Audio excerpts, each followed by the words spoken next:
These are the Supply Chain Dialogues, and my name is Daniel Helmick. Do you still remember, or maybe still have, this sinking feeling where you have a new job and, geez, need to get new business cards? You fill out a form or find the respective, normally very well hidden, corporate website and enter your new data. Then this needs to be signed by your manager, and off the request goes. And depending where procurement now actually source the cards from, you get the new ones next week, or if they are shipped via a container ship from Asia, maybe in 3 weeks, if you're lucky. And then you have these new cards, which are looking so expensive, with nice font, good paper, maybe even bilingual, and then you put them in your desk. And a lot of them, because you normally order too much of them anyway, which you never will use during the time that you have the job. And then there are the business fairs, all these business fairs, where you hand out your business cards as if they were free candy, knowing that 80 to 90% end in the trash can in less than a week. And yes, this is a scientifically proven fact. So wouldn't it be great to not worry about this stuff anymore? And saving trees and greenhouse gas emissions, actually turning this spend category into a net zero, maybe even negative emission zero, and saving the use of chemicals to create these wonders of papertree, and getting your most important data actually to the other person so that it sticks, really sticks.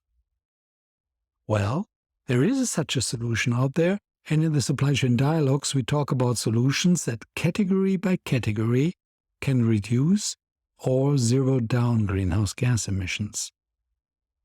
We thought we'd start with something benign, which still is an itch for most procurement and sales professionals, getting your contact details out there in a way that is no longer 19th century and actually is sticky.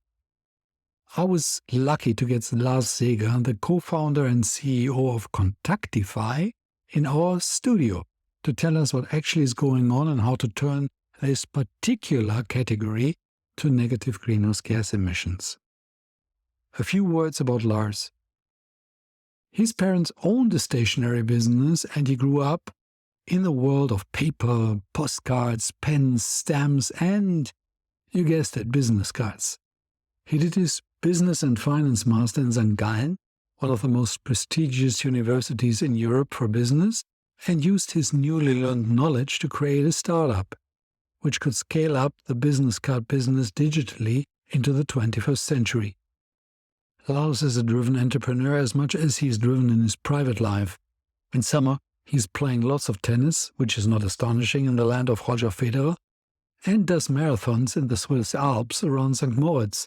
And in winter, you can see him skiing down the slopes either cross-country or alpine.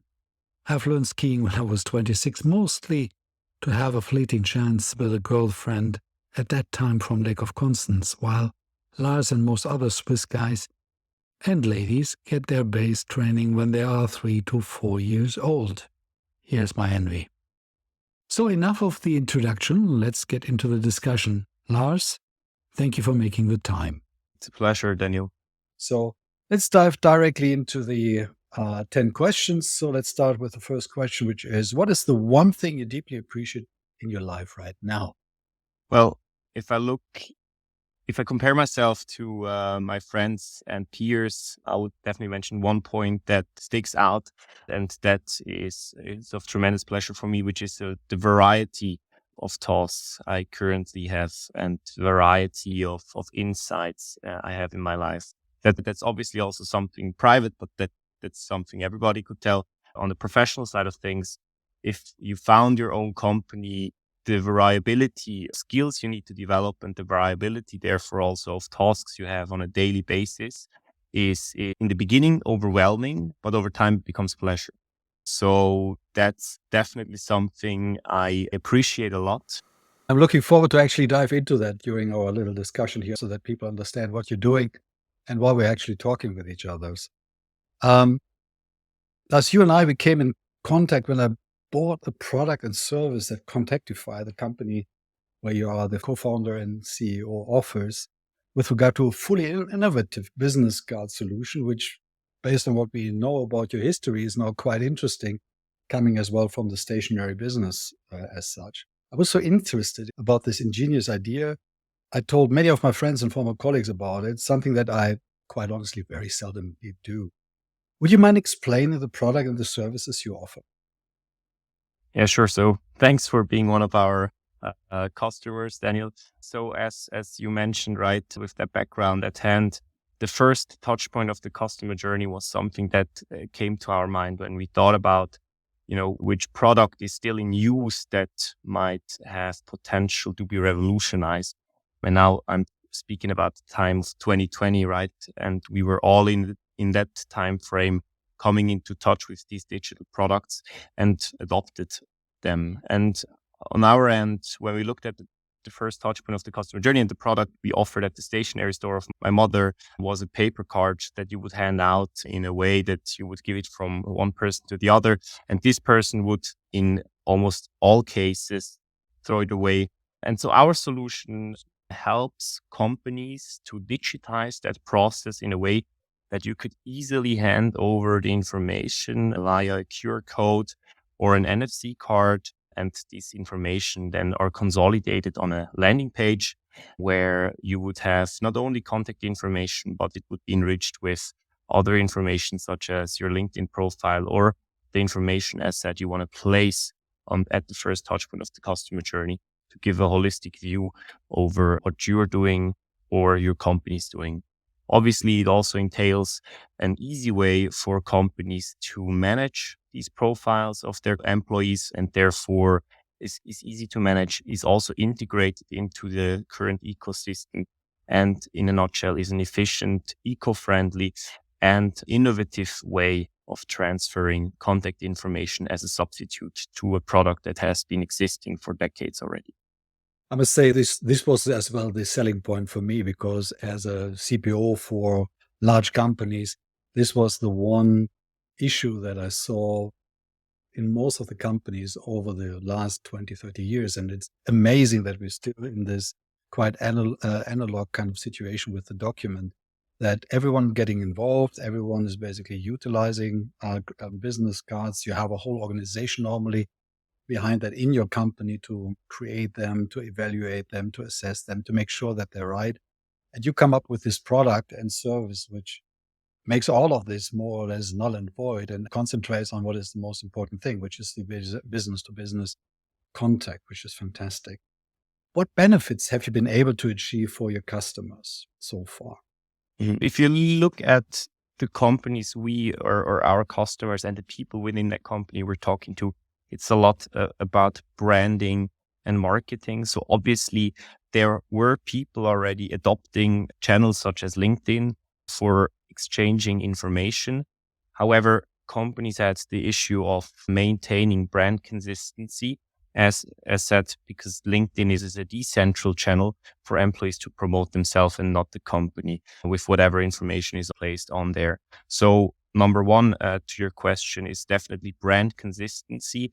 And the solution is built in a way that even though you could have various brands within your company, and it could be that you centralize the digital business card process of creating profiles, and you would still have the possibility to distribute cross-border profiles for all employees in the specific brand.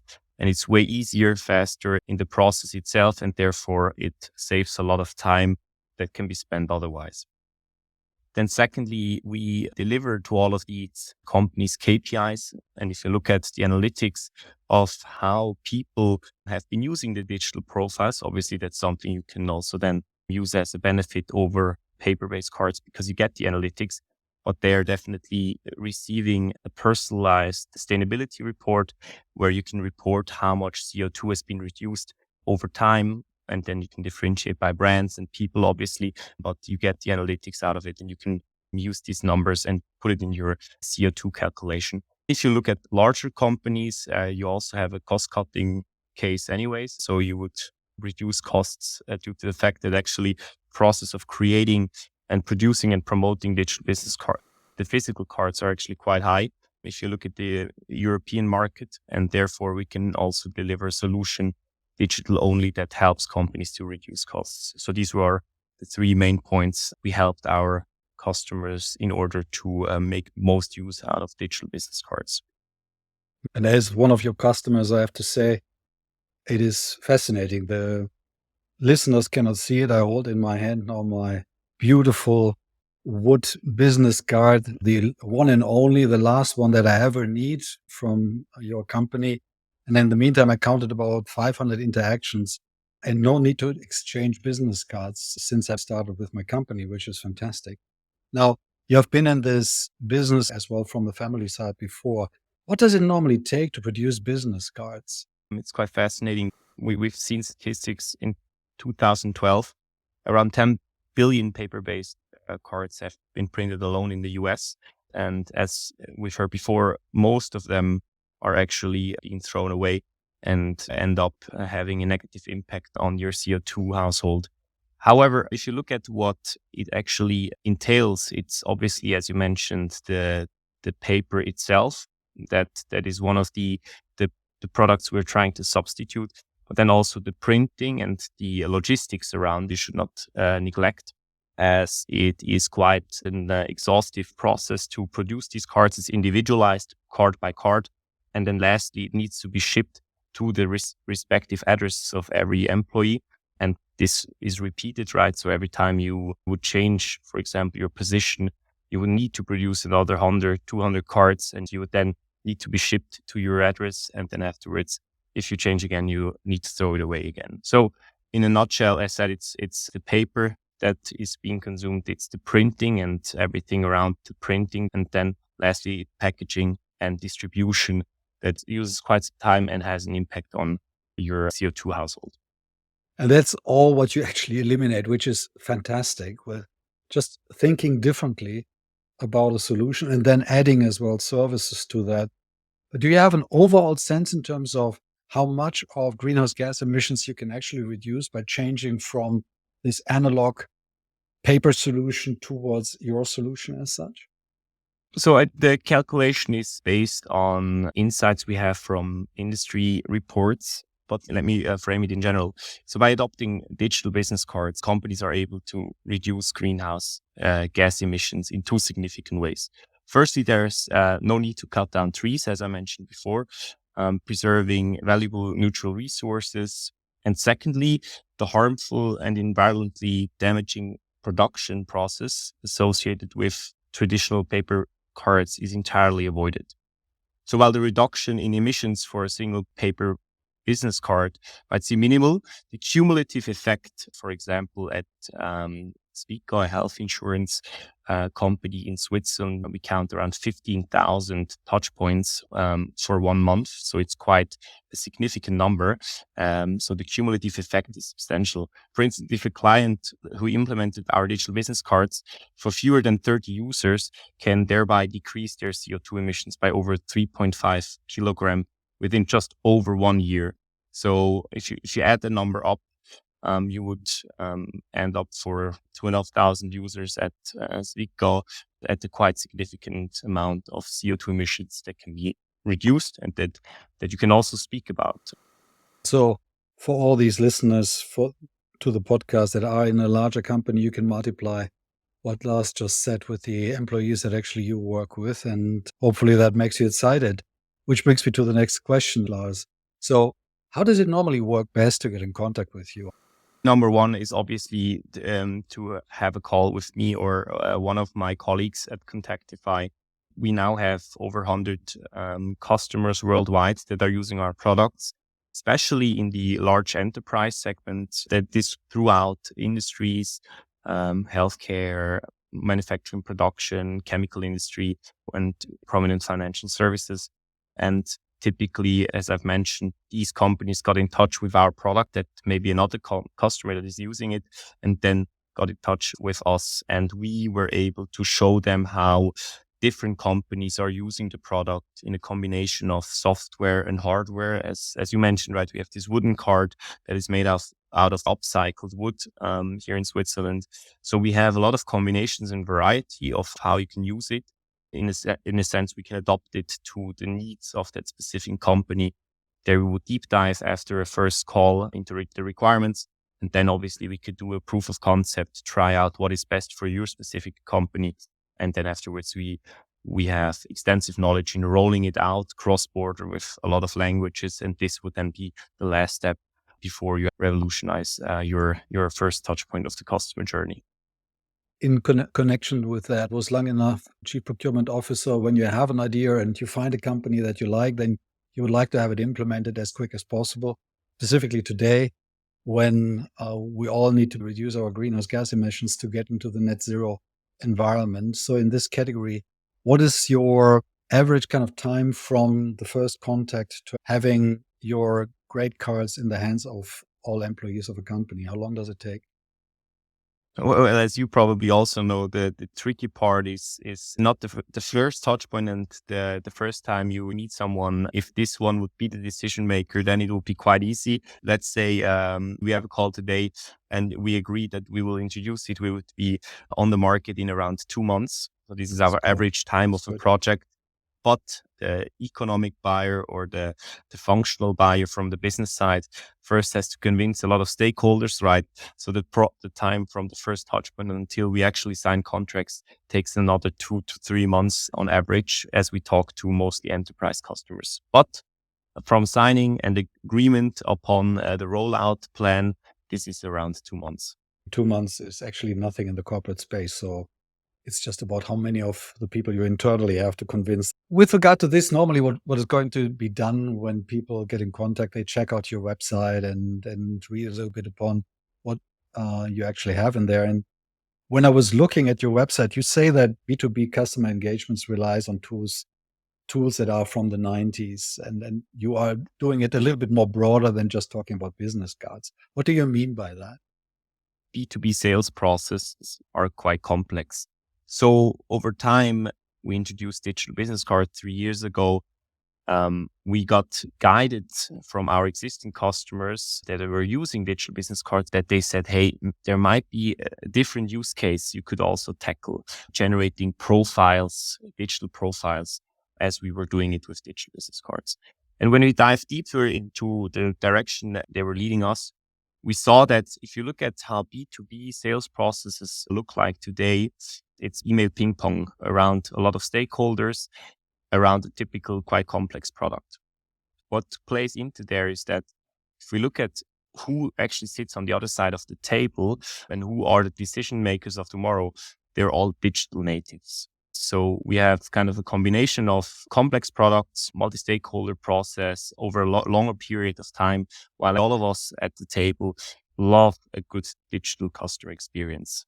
But all of us will send around various emails, information will get lost, and there is a lot of friction around the way of doing the sales, right? This holds true if I'm selling to you my digital business card or to your company. But this holds also true if, for example, a chemical company wants to sell their complex chemical products to their customers. So a couple of months back, we were pointed in that direction and we developed a new product that is actually tackling this problem, still based on the same software, which is landing page building and digital profiles. Mm-hmm. It's amazing. When you start with a business card and some services, how much you can actually expand if you really look holistically at the whole process. Now, recently you sold a majority share to a company called Maisonier and now provide what you call a one-stop contract platform for customers and buyers. What do you do there to actually move them from the 90s, as you mentioned beforehand? So we sold the majority share of our startup to Maisonier, which is a larger IT company and doing mostly software projects in Switzerland. And this obviously helped us a lot in terms of reputation because companies typically are a bit afraid of working together with startups and implementing a product which they don't know if the company and the product therefore exists in a couple of years. So this helped us getting more reputation and more credibility, plus more means and power in the back to now really push into this direction of our new product called Spaces, while still maintaining digital business cards. And what we do with our solution now is, so if you come to Contactify, you will have one product at hand that helps you at the first touch point of the customer journey. Moving on, if you are successful at your first touch point of the customer journey, you will generate leads that later turn into customers, right?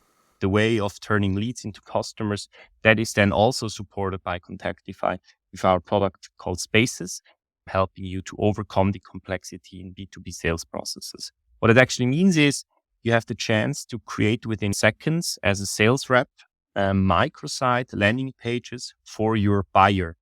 And by buyer, I not necessarily mean procurement, but by buyer, I mean typically a business buyer that would have all the information about a certain deal, product information or solution architecture. There could also be information about pricing. There could be reference customers. These are all widgets on the microsite. And these microsite would then by the sales department or by support functions be customized towards your buyer's need. And they both could collaborate on that microsite in order to make the sale faster. So higher conversion rate and faster sales cycles are the value proposition behind the product. It also helps to orchestrate internal sales process. And if you look at statistics, it's more difficult to make sale internally. So it helps the internal seller to orchestrate his people and get alignment on the most relevant points of transaction while not losing any information that he has been provided in the past. Obviously, you will also get a lot of analytics on the behavior of the buyers. And as a seller, you would see the whole buying center at one point because you would see who is engaging with what piece of content during the process. Interesting. Now, this sounds a lot as well like customer relationship management, this whole CRM stuff, which is being controlled by mega companies such as Salesforce.com. And you could ask the question, why does a potential customer actually need you? And how do you interface your solution with these different CRM systems which are out there? And since we're on it, what do you do about data security according GDPR and so on? If you could go into this a little bit as well, I would appreciate. Also a question that is typically being asked by investors, because the major risk of every startup is that it's being disrupted by one of the bigger players, right?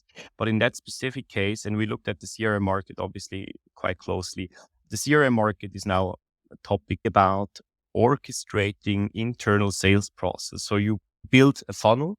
You would also have some marketing automation measurements. You would generate leads. You would nurture and classify leads.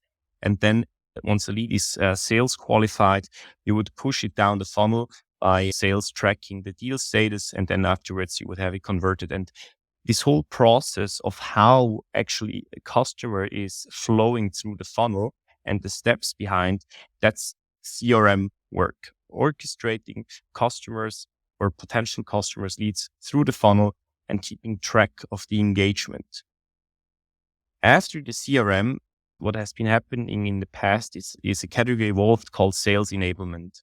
So you try to enable sales by giving them the best digital assets in order to engage with the customer best. It's called buyer enablement. So now as a sales rep, you want to enable your buyer to make an easier buy. So it's actually another category that is coming after CRM and sales enablement. And therefore, we now see a big opportunity for large companies to enable their buyers and giving the best-in-class buying experience. Touching upon your last point in terms of GDPR, we invest a lot in penetration tests, meaning our IT becomes state-of-the-art. We have, in Germany, GDPR standards are even higher, but we comply according to DSGVO. And this is key milestone we achieved as a startup, being GDPR compliant across all standards in the world. Because you comply with DSGVO, which is the highest standards, we are able now also to work, as said, with companies which work in highly regulated industry with highly sensitive data, and we comply with all of that. And this helps us a lot now to win projects. Thank you, Lars. I think when you look at where, as well in our discussion where we started, we talked more or less about a replacement from one product, which is the business card paper, into something which is the last business card you ever need and the services around that. And then going further into the field of CRM and then getting to something which I love, which is buyer enablement, something which I quite honestly, for the last 38 years that I was in the supply chain business, very seldomly have heard. You are on a very interesting journey.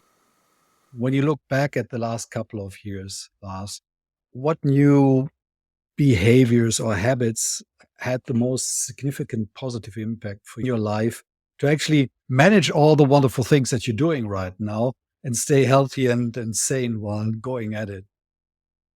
Improved adaptability. So you need to stay super flexible, entrepreneurial journey, and you need to adapt to various situations you've never been in before. And you even need to adopt in terms of business model whenever you see something is not working the way you thought it will work, because there are a lot of uncertainties. Markets change, right? We started with our company in zero interest rate environment or negative interest rate environment. Now we're in a quite different environment. So a lot of things change in that journey, and you're mostly directly impacted, and you need to stay adaptive all the time. That is definitely something I've learned over the past few months and years in a sometimes painful way. It's a great skill that helps you in various aspects of life.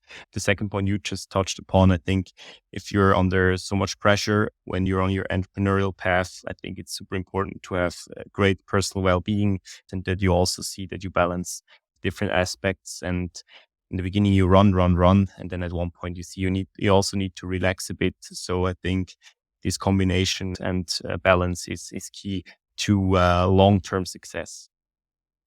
So you're already preparing for the ski slopes in winter, Correct. which is helpful then. Lars, thank you so much for taking the time with me today. All the best to you and your team. And thank you for joining the podcast. Thank you, Daniel. It was a pleasure. Thanks. To get rid of the whole topic of business cards and come to something which is much cleaner, much better 21st century solution, reach out to the folks from Contactify. Check out their website at www.contactify.biz. Scroll down to the end of the page and just plug in what you wish for, and they will come back to you as soon as possible.